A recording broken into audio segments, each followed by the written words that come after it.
think I need to be better checking the ball down, getting completions. You know, I said it last week after watching that tape. Completions, getting the ball in our guys' hands and just putting us in a good position. You know, keeping the chains moving, keeping the positivity rolling. Was it fun for you to see Odell have that kind of game in the stadium? Absolutely. I think he's been, you know, just kind of waiting for a game like that, getting back out there with us and having a game.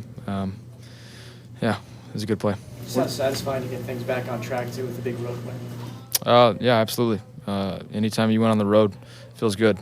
You know, you want to go out on the road and steal a couple victories throughout the season, and it's a good start for us. It's great for our mentality going forward. And, you know, like I said, it's a win, and we're going to take that and keep that rolling. But at the same time, there's a lot to learn from this one and get better from. What does it do for you in the offense when you know that you have Odell Beckham Jr. and he can change the game just like that with a back-breaking play like that? That's how explosive we can be, and that's the type of thing that, you know, like I'm saying about getting completions. It's not like that was a long throw that we had to really scheme something up to protect it and hold on to the ball and throw it down the field.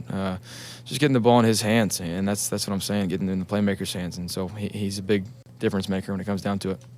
Odell, when he caught it on the touchdown, where we caught it, were you thinking touchdown right away? Oh, no doubt. No doubt. We had, Coach Campier had this play put in, Baker had this play put in, and I knew that it was going to be a big play, and I seen the safety, May. As I caught it, he knew I was taking an angle to the right. I seen him duck his head down, and I just made a cut, and I knew that I was going to be out of there if my hamstrings could hold up. For some reason tonight, it was just they were tight. I didn't know if I was going to make it all the way to the end zone, but God willing, I did. Can you describe what you were feeling when you reached the end zone on that touchdown? It's been a long time. It's been a long time. You know, I missed the back end of the season. I tore my quad, completely tore it. I couldn't come back. It took me. I was out until, you know, early April with the quad, trying to get it right, and then just being able to play football again. I had the hip going through OTAs and all that other stuff and training camp, and it's good to be back out there playing football.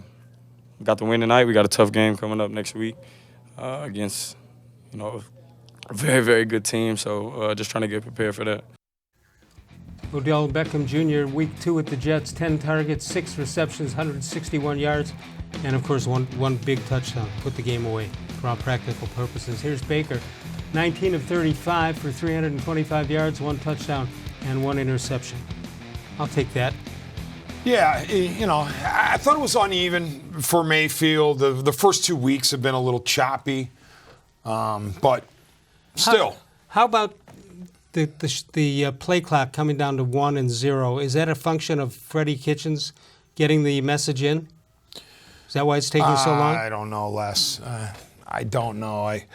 I was hoping that all of my questions about Kitchens calling the plays, in addition to being the head coach, would be answered against the Jets, but they weren't. I still wonder about Kitchens as a play caller and a head coach. I do. All right, a couple of questions from Paul and Finley.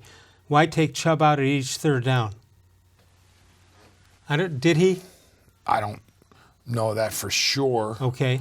But I mean, he can catch the ball out of the backfield. Yeah, you would think.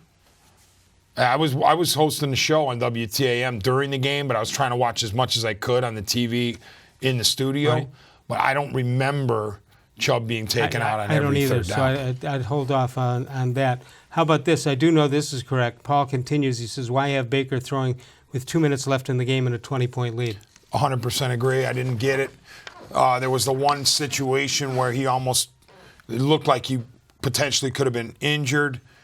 Totally unnecessary to me.